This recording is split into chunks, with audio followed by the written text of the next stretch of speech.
See how it is, Johnny? Everyone good in the back row there? Yeah.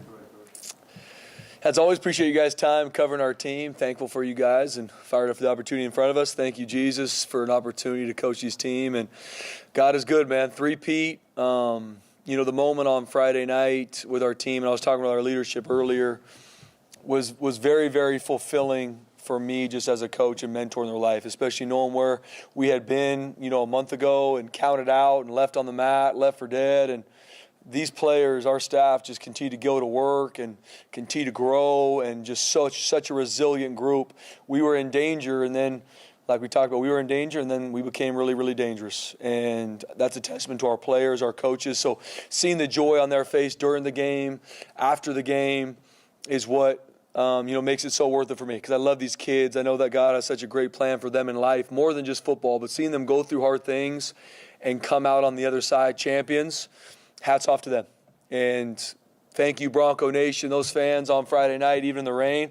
That was some of the loudest that stadium's been, and we got the best fan base in the country, period, end of story. So thankful for them and proud of what our team's been able to accomplish. Obviously not done yet. Got a huge opportunity to play one of the better teams in the country on Saturday night down in L.A. in the L.A. Bowl, playing Washington. Coach Fish has done a phenomenal job with their team, and obviously Washington's been really good for a long time. And Coach Fish is a phenomenal football coach in all three phases. They're going to be ready to rock. Offensively, they have one of probably the best offensive weapons in the country in their quarterback, number 2. I mean, he is electric. Getting him on the ground when he scrambles is a task that not many can do. And he can make every throw. Both their running backs, number 1's an NFL draft pick. Both are going to be NFL football players. Their offensive line works great together. They got matchup nightmares at receiver. And they run an offense that puts you in a lot of conflict. Coach Fish is really the point man offensively. Runs it, does a great job with it. They got great coaches on their staff. I know a lot of them personally, and they do a really good job offensively. And then on the flip side, defensively, very, very well coached. They don't give up many explosive plays. They're going to fit things the right way in the run game. It's really hard to get off their man coverage. I mean, both their corners are 6'3 plus. Their safeties can run and cover. Their front's really, really good. They play well together, and that's why they're sitting where they're at. They're one of the better teams in the country, and defensively got a lot of respect for what they do. Special teams-wise, they're very, very sound. They've been explosive at kickoff return, which is something that we got to do a really good job with our coverage units. And we know across the board, talent-wise, they've got a really talented team. That shows up a lot on special teams because you're playing with space. So ton of respect for Washington. We've played them a few times in the past, obviously prior to Coach Fish being there, but know a lot of their coaches and their staff and got a lot of respect for them. Jordan Paopao, their tight ends coach, is a really good friend of mine. He actually was the offensive line coach at Azusa Pacific when I was a player there. And then he was a senior at University of San Diego when I was a freshman there. And so he's been a good friend of mine a long time. So I texted him earlier. I said, can we still be friends this week, or is it going to be awkward between both of us when he sees us? So he's a great friend of mine. And like I said, I think the world of their staff, I think the world of Coach Fish. And this is why you play in bowl games, right? We're a football team. Our guys love playing football. And you got a national game and a national spotlight Saturday night in L.A. in an area where a lot of our kids are from, against one of the better teams in the country. I mean, that's why you love college football. So our guys are fired up for the opportunity, and we got our work cut out for us preparing for a really good football team. You've said in the past, this program's been built on beating teams like the Washington Huskies. I think you said after the Notre Dame game, it's nice to play these teams, but we got to start beating these teams. Correct. Is this one of those games, one of those teams like, we need to win this game and get that monkey off your back, so to speak, to start beating these teams again? Yeah, I mean, at Boise State, we have very, very high expectations here, and as we should. And so playing a team like Washington, we don't go into these games to try our best. We're working our tail off to find a way to go win this football game, just like Washington's going to do. And are they a very, very talented football team, very well coached? Absolutely. I believe in our team. I believe in who our team is, and we got to find a way to play our best on Saturday. And I believe if we play our best, we'll find a way to win. In the past, you guys have gone down to bowl games. It seems like earlier, this time, 2 days before the game. Is that just kind of just a quick turnaround, or is it just kind of a change in what bowl games are? Or? Yeah, good question. I mean, it was just kind of how the LA Bowl is set up. Obviously, it is a quick turnaround. This will be game 14 for us, right? And it's really just like no time off. I mean, we had really an extra day, call it Saturday, and then we've been in game week since Sunday. And so it's nice that you stay in rhythm. Obviously, we're going to have some guys banged up from the championship game that we're going to, next man up, carry the flag. But it is, I think, the first bowl game in the country, which is awesome and has its pros and cons, just like anything, but fired up for the opportunity. Any update on Cage or any of the guys that might have a decision to make? Or? Yeah, I met with our leadership today and just talked. And I know hearing from them how excited they are about the game, but we'll continue to have those conversations throughout today and this week. Do you expect to have anybody out at all for whatever reason this week? We still got to go through the training room, Prater, and see kind of we had some guys get banged up on Saturday. I'm sure, like I said, I understand the landscape of college football where a lot of our players are getting hit up from agents and different people in their future and all that. I do know I haven't met with our team yet. We're going to meet later tonight, but meet with our leadership. The message in the leadership meeting was we're not done. Right, we got one more game left to play, and like I said, our guys are football guys, man. They want to play. Will there be guys in the next 24 hours that decide maybe not to? And okay. But I know the majority of our team right now, and when I met with our leadership, they're fired up for the opportunity on Saturday. You think having the game be so close together Saturday for both teams, not just you, would make that more likely guys would decide to play than if they had to sit around for a month? I hope so. Yeah, I mean it's you have really two more full speed practices left. It's not like we're playing on the 28th or 29th, to your point, BJ. So I think there's a lot of positives to that of why to play. And at the end of the day, if someone, and how I am always, if you don't want to play in this game and you don't want to be a part of it, that's okay. That's your life. The guys that do want to play and are all about playing football and finishing what they started, those are going to be our guys we go to war with on Saturday. You kind of touched on your experiences in this game 2 years ago yesterday, but for you, just everything around the game, what was the coolest thing about playing in this game? Yeah, the stadium's awesome. I mean, SoFi, I remember the first time, 2 years ago, walking out there even before the game. I mean, it's, one of the best stadiums in the world.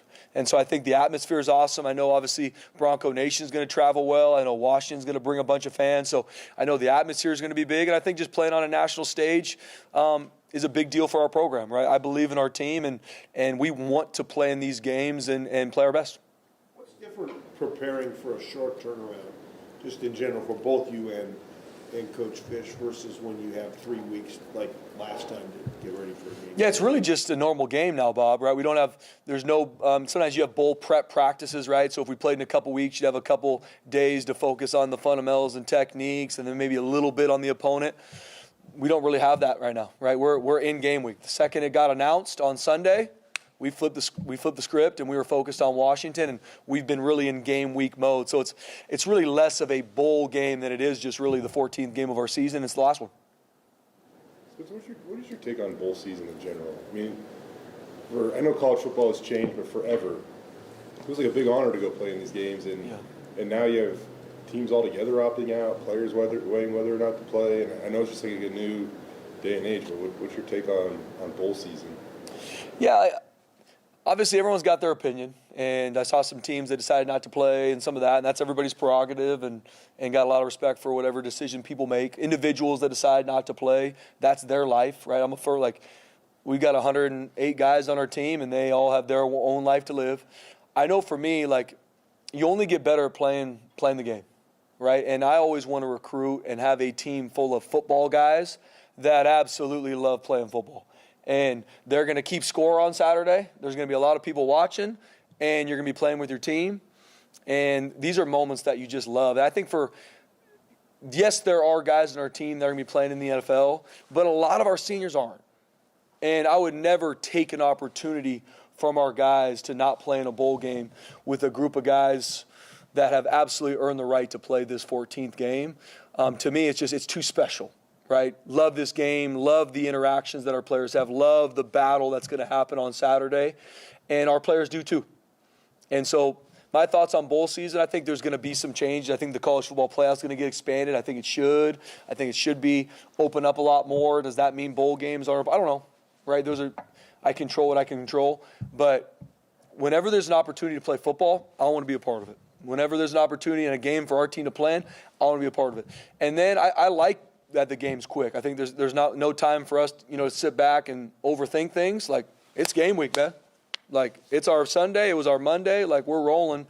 And that way you don't lose any focus. And I just know for our program, we want to double down on football, guys. Right? This is a football program. We focus on development here.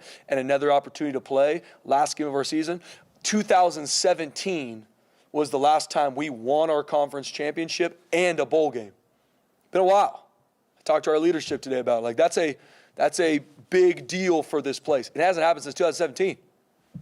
So we got our work cut out for us, but we're very, very fired up for the matchup. And bowl season, as it changes and goes, I'm sure there'll be a lot of things that change in this landscape over the next years. But I love playing as many games as we can. What do you make of the playoff format moving forward? And obviously, with James Madison getting in and Tulane, a lot of talk about, that's got to change for next year or whatever to put in more power conference teams. How, I guess, confident are you that the Boise States of the world are still going to get their shot? Yeah, we will always have a shot to make it to college football. I mean, you look at this year, we're probably one win away from being it this year, which is on us to be better, to make sure we win those games. There's always going to be a shot for any team in the country, if they play the way they need to get to the college football playoff. I think you look at it and guys that are maybe frustrated they didn't get in. Like, for me, I'm not frustrated we didn't get in. We didn't win enough games. And there's guys that didn't get in. I didn't see anybody that was undefeated get left out. You control that. You control your work on the field. Now, is it going to change from this season? Probably. There's going to be pivots and changes, and college football is in a great place. Is there changes that needs to happen? Absolutely.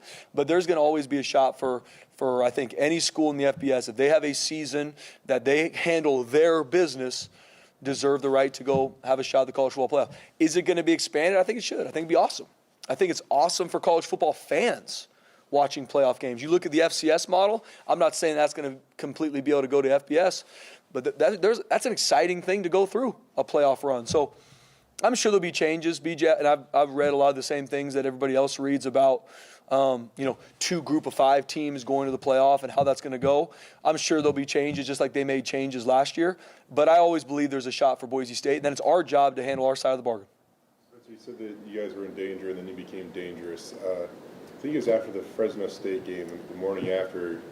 You said you were here like 4:30 a.m. and you said you forgot that it was even your birthday.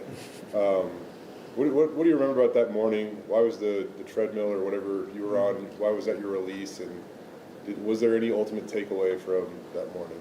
Yeah, as soft as it sounds, I was actually on the elliptical, Jay, at 4 a.m.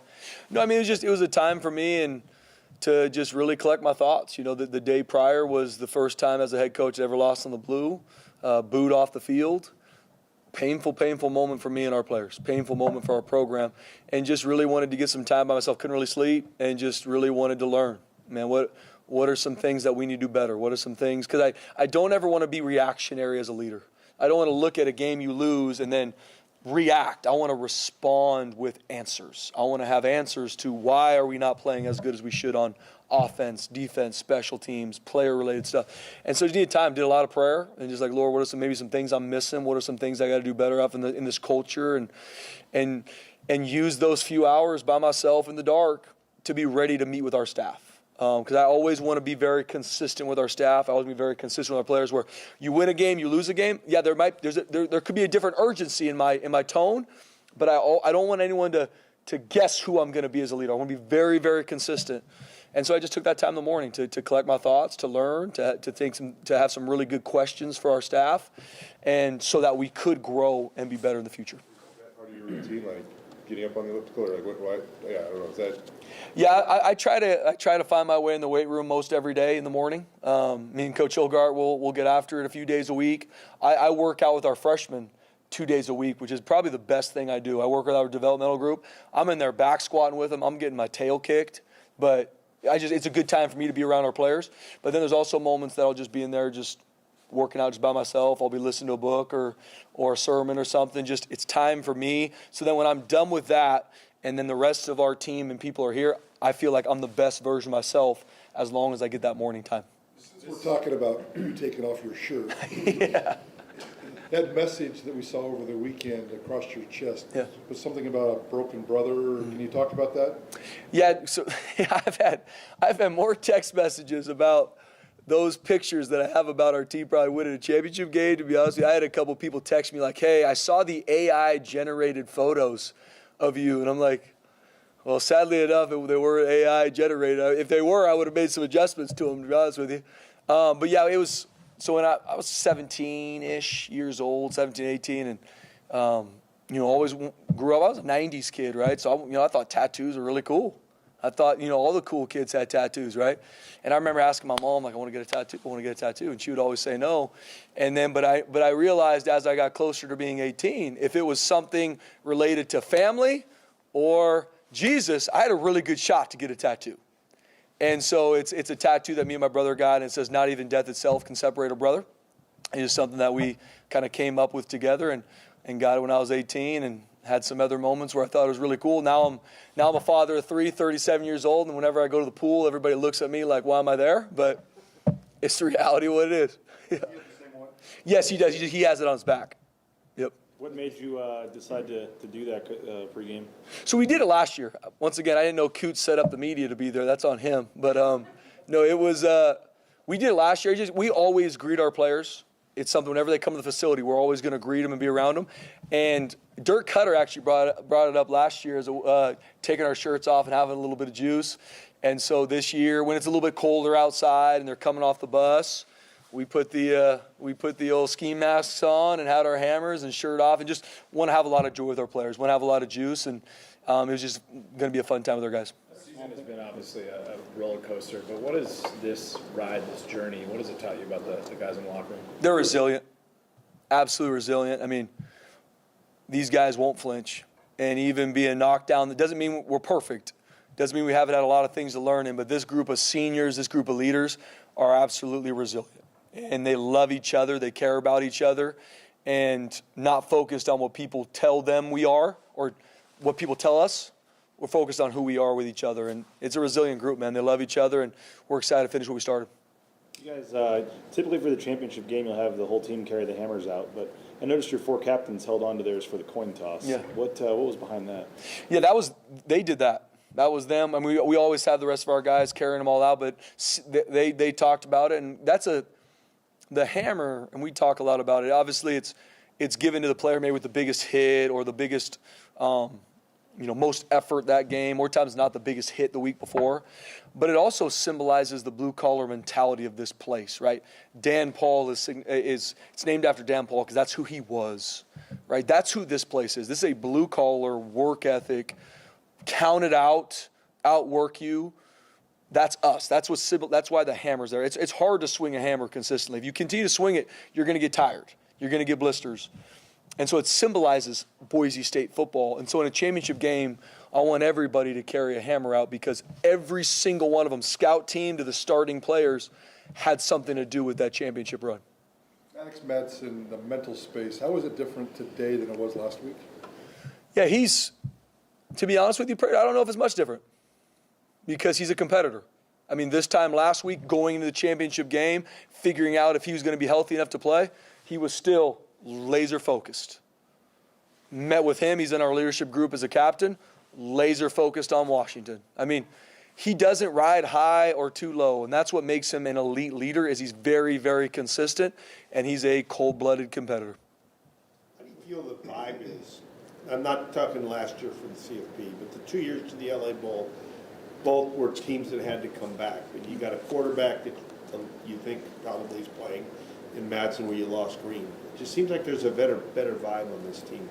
Yeah, I know our guys are just very, very proud, right? When I was able to, and I haven't been around them completely yet. Sundays are off. I was around them on Saturday for their med check, but just proud. But every single one said, Coach, job's not done. We got one more game. But I'm proud of them. I mean, seeing the joy out. I remember being on the stage looking down at our players and the joy on their face and remembering, to Jay's question a month earlier, there wasn't a lot of joy. There was a lot of people frustrated, heartache, where you put so much into something and it not going the way you wanted to, right? And fans have their opinion, but, man, I see these kids work. I see them here at 5:30 in the morning, leaving when it's dark because of the work they put in.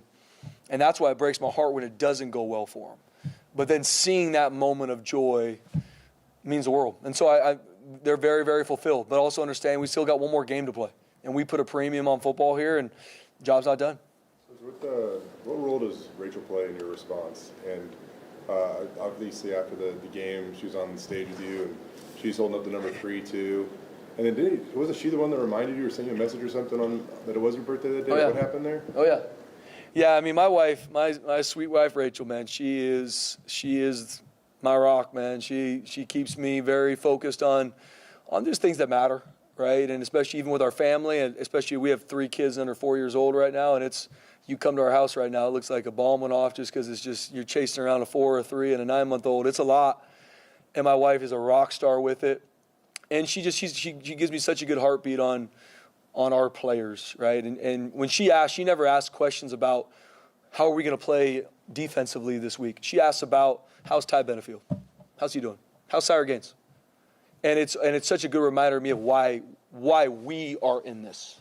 Right? It's what we feel God has called us to do. It's not, well, that's what Spencer does for work. No, Rachel's called to this too. And when we started dating and got married at Azusa Pacific, making $8,000, it was like, you sure you want to do this? Because I know this is what I'm going to do. And she was all in then, she's all in now, and she's a rock for me, and she keeps me focused on the things that matter. Looking at Washington's run defense, what impresses you most about them, and what do they do to really throw teams out of their game? Yeah. First off, their front plays really, really good. I think 2 of their edge guys are 2 of the better edge guys we've seen. Their D tackles play really well with their technique. Linebackers are very smart. Their offense is very similar to our offense, right? Pro style. And they can fit every run scheme, from mid-zone to gap schemes to whatever. You're not going to see them short. And they're very, very athletic at linebacker and safety, and they fit fast now. And so they're very, very well coached and got a lot of respect for what they do defensively. And especially in the Big Ten, they see a lot of different offenses, and they're very, very stout. Your Sunday conversation with Coach Pete, was it any different yesterday, and do you expect to talk again throughout this week? Yeah, absolutely. I mean, he texted me after the championship game, just so proud, and then Saturday hit him up about potentially playing Washington and kind of mess with him a little bit. But no, we talked on Sunday, and because yes, when we talk, it's not so much about who we are playing. Well, we had conversations about Washington, and he's obviously very connected there, so we're not going to. He wouldn't get involved in the opponent. So much of it is just more our team, my process, my heart on kind of messaging where I feel this team is at. What are maybe some things that I need, maybe some hard conversation with players or coaches that I got to have? What are some maybe ways to do that? So much of it is more our culture, our process. But you better believe I was messing with him a little bit about UW. One more. There are a couple of your newest signees that were in the stands, on Friday night. One thing that this program sells is winning and a chance to win championships. So how important is it to achieve what you guys did on Friday, and maybe for some of those guys to actually see it? Yeah, I mean, being a three-peat champions, that's hats off to our players and our staff. I don't know how many teams across the country can say that. I would assume probably not many. And so when we talk about coming here, developing you, Built Different is building champions on and off the field. So when you talk about the football piece, nothing's promised. I can't promise a championship in 26, no different than I couldn't promise one in 25. But when you say, hey, we've won it 3 times in a row, I think that shows recruits and families that we have a process to win championships. And then show them our players and our process for building them off the field. That's why we've been able to get some really, really talented players, but players with very, very high character that want that for their life. Thanks, guys. Thanks, Coach. See you guys down there.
Okay, go for it, guys.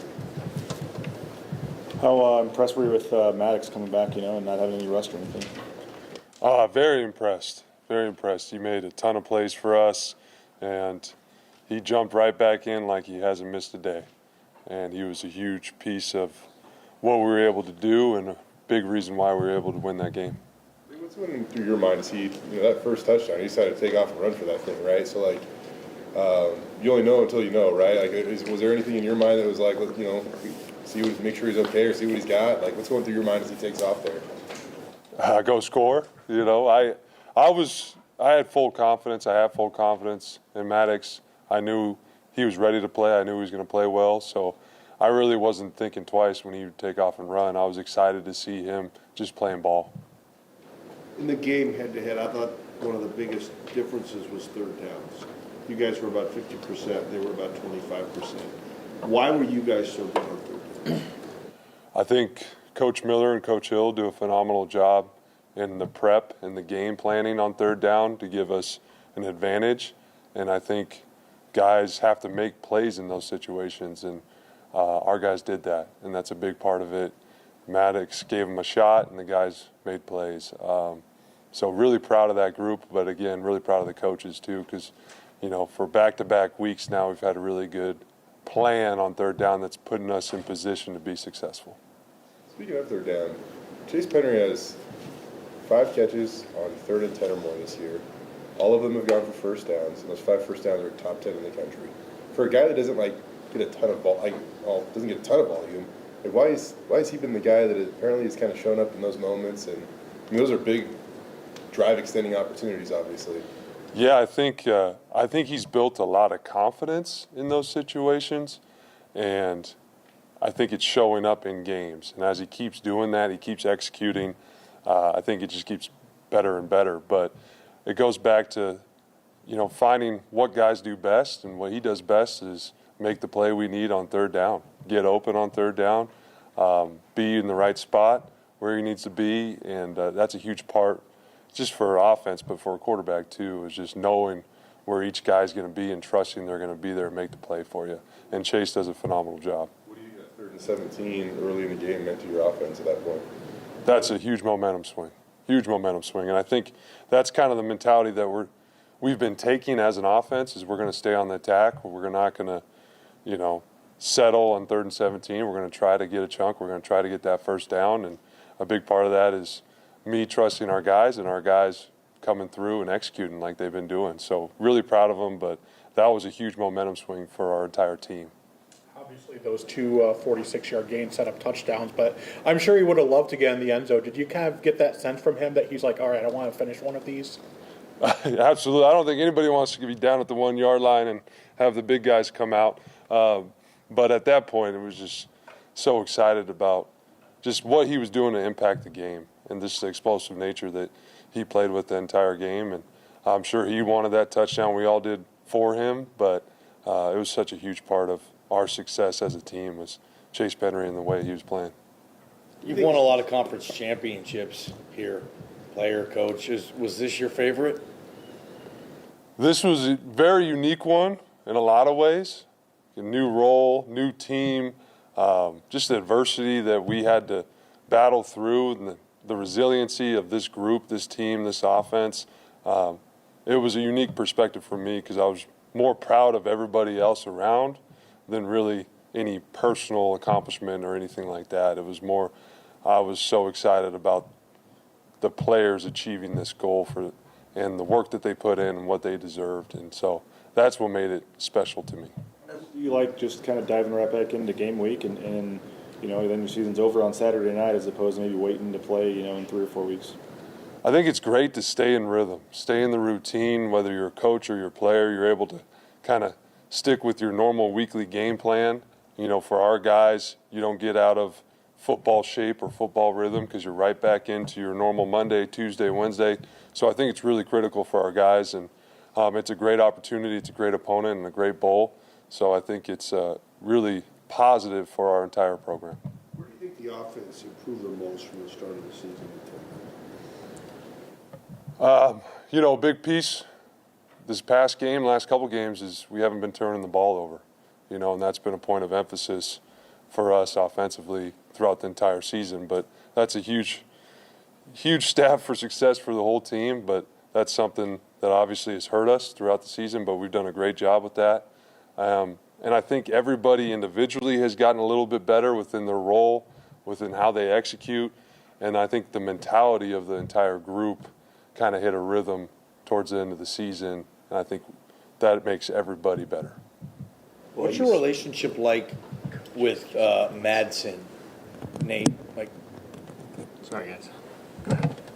As an OC, do you like to have one-on-one time with your quarterback at certain points during the week? Just you guys. How's that relationship work? Because you're not a position coach, quarterback coach, but you're the OC. Yeah, it really, it's kind of week to week or what is needed. With Maddox and with Coach Hill and everybody else that's in our staff, I don't need a long weekly one-on-one with him. I usually have a pretty good feel with how he's doing based on being out there with him at practice every day.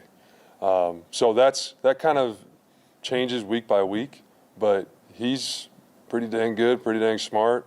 So there's not a whole lot football-wise that I need to sit down one-on-one with him. Usually it's just checking in if I need to, just seeing how he's doing. But we got such a great staff that a lot of people involved where I feel pretty confident what I see and what I'm hearing on the practice field is going to translate on game day. When you look at the Big Ten, or historically, obviously, they're known for run games, 3 yards in a cloud of dust. Washington's defense has done a good job of shutting down Big Ten offenses in the run game this year. What impresses you most about them, and what do you guys have to do to kind of break through that? Yeah, I mean, the stats speak for themselves. The film speaks for itself. It's phenomenal defense. They've done a great job all year. And, yeah, a big part of it's scheme, it's players. There's a lot of factors, For us, it's going to be just winning our one-on-ones when we have that opportunity to do it, and then making sure that we have answers for what they like to do, which is not an easy task. But at the end of the day, the run game is really a big part, mentality over everything, and trying to get those 4 or 5 yard runs that eventually might break into something else. But they're not going to give you anything easy. You got to earn it, and you got to execute. We've seen on Malik the last couple games where he's really making some plays in the passing game. I don't know if it's just coincidental or not, but it just seems like the last couple of weeks that's where he's really been utilized. Yeah, I think that's been a strength of his all season, and I think he's really taken advantage of a lot of those plays, those opportunities. Kind of made something out of nothing a couple of weeks ago, but he's playing really confident right now, and he always plays such a critical role in what we do with our protection and how selfless he is on third downs, being able to protect the quarterback. So it's always great to see him kind of get those touches, get those explosive plays, and really be a huge factor for our offense. Any more? Thanks, Coach. Thank you, guys.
Cool. Whenever you're ready.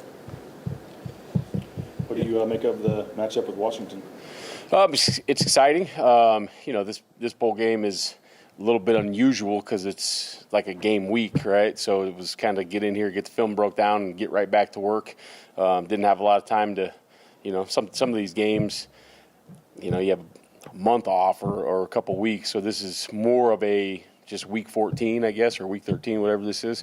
But excited about the matchup versus a really good Washington team. They have, really good running back, really good receivers. I think their O-line, they got some young guys, but they're really good, and their quarterback can make a lot of things happen. So excited about the matchup. How it just rolls right into game week is kind of unique, but with what it means now, but also in terms of maybe getting a little more break for the players and coaches and everybody afterwards. And yeah, there's pluses and minuses. I think there's some definite pluses about going right into a game week. You stay in battle rhythm, coaches and players. I think there's not a lot of overthinking things as you kind of roll right through your. You're always going to add some things for every game, but you're going through your system. Some of the negatives obviously are.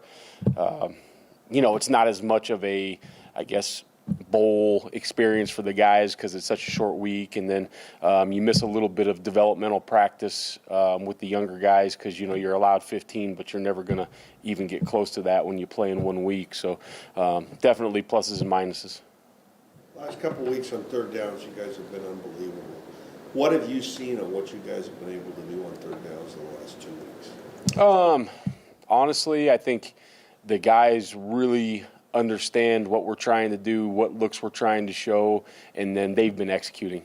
It's the players. I mean, we try to put them in the best position we think possible for them, but they have to execute, and they've done an unbelievable job of executing, both in the rush and the coverage. So really proud of those kids, man. They've done a really good job, and something we talked about early. We weren't as good on third down, a couple of those games, even looking back to that Air Force game, that caused us some issues where, we could have had a much better defensive showing, I guess, on paper if we'd have got off the field on third down. So I think the kids have really took an onus to improve in that area, and I'm really proud of what they've done in the last few weeks. You know, we obviously had a couple of moments offensively, but, I mean, Calandria completed almost 70% of his passes this season. You guys hold him well under 50%. That offense came in top 15 in the country in everything, and they only scored 21 points. And it just seemed like most of the night, everything was really hard for them on offense. How did you guys do that? Yeah, I think that's what we try to do every week. We try to, take away what they do best and make them work for that yardage. Obviously, the end of the first half, that second to last drive, we kind of. Didn't execute as well as we had the rest of the game. In the third drive, they got me on a couple, just completely honest. They got me on a draw when I didn't think it was going to happen. I should have cut the front up, didn't do it. And they got a couple big plays there, and Anthony Chinander is a really good player. And if you give him a couple inches, he's going to make it work. But, I thought we did a good job. I thought they were really efficient running gap schemes coming into the game, powers and counters, and I thought we did a good job fitting those up.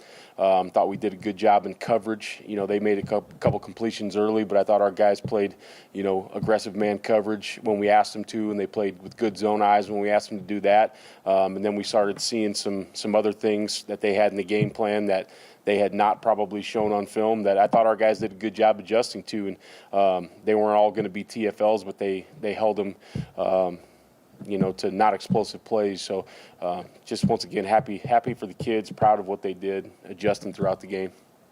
You guys have faced mobile quarterbacks, but is Damon Williams kind of another level of mobile quarterback? I know Calandria can do some things, but I've seen Damon do some things that are like Lamar Jackson stuff running the ball. Do you have a comparison there? And yeah, it's a different animal a little bit because I think, I don't want to compare anybody to anybody, but Calandria, he was dangerous when they ran deep routes and he's getting out of the pocket and running, which he can do too. But I think, you watch the film we're watching today, and sometimes like zone read, and like they got a guy surfing and a guy on the edge, and he just decides, I'm going to pull it and outrun everybody. You know what I mean? So like he's got that ability where even if people are in the right position, he can just flat out run people. So it's going to have to be a game where we're going to have eyes on him. We're going to have to have a good plan in the run game and the pass game to keep him contained and not let him just get huge chunk plays. I think he's going to get some plays. Like he's a really good player, but we cannot allow him to get huge chunk plays.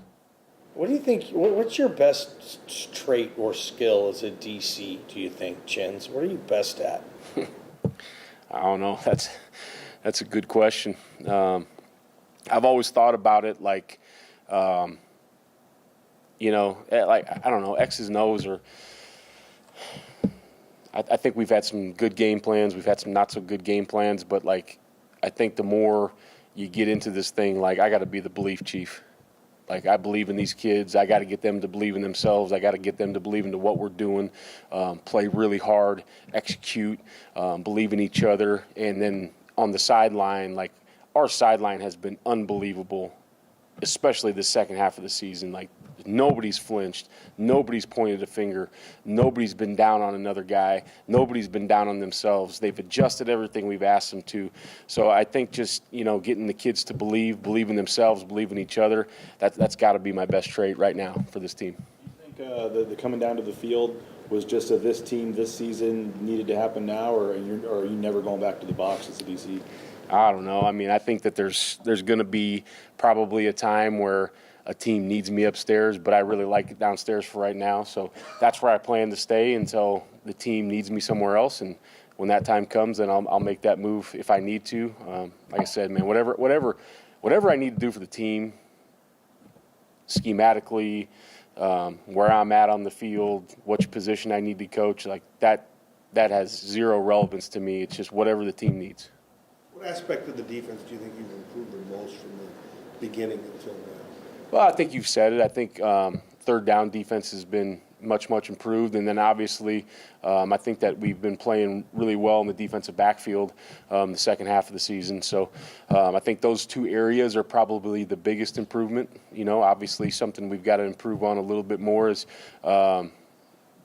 we've got to fit the runs a little bit better. I thought they did that Friday night pretty well.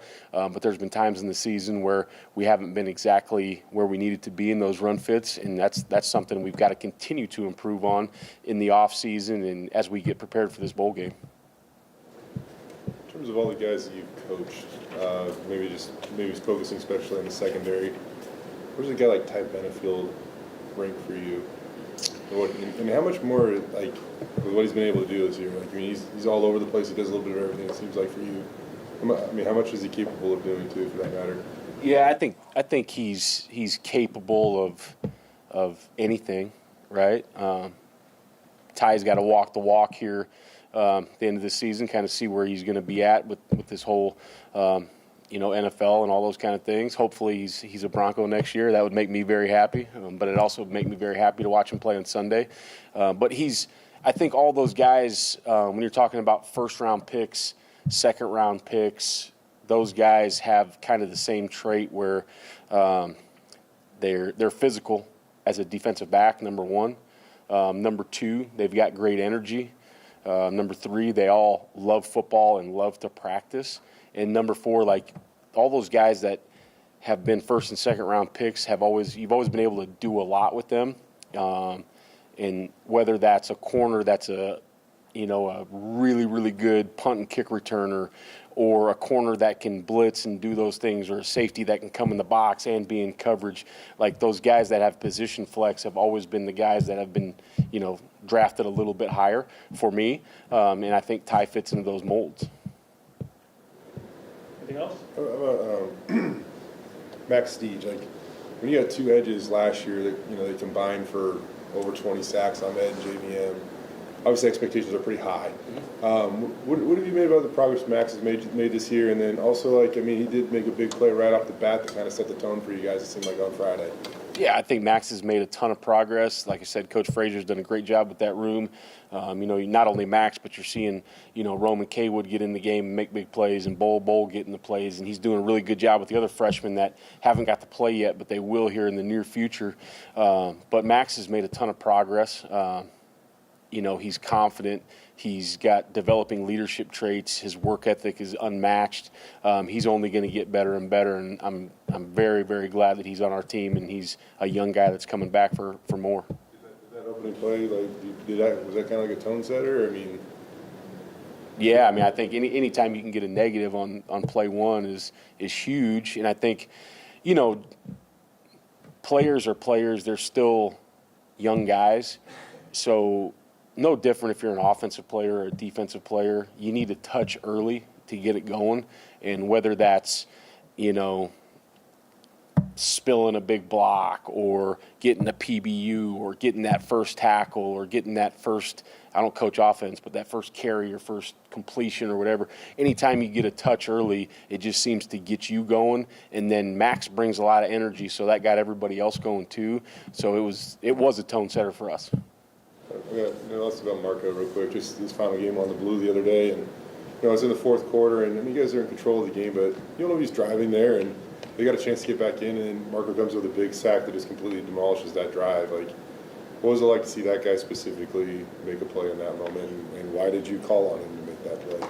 Yeah, awesome to watch him play, and Marco's like the number one guy that I go to try to make some adjustments, and not that anybody's doing anything wrong, but there's things that happen within the game you need to adjust a little bit. And I know if I need something adjusted, I can get to him.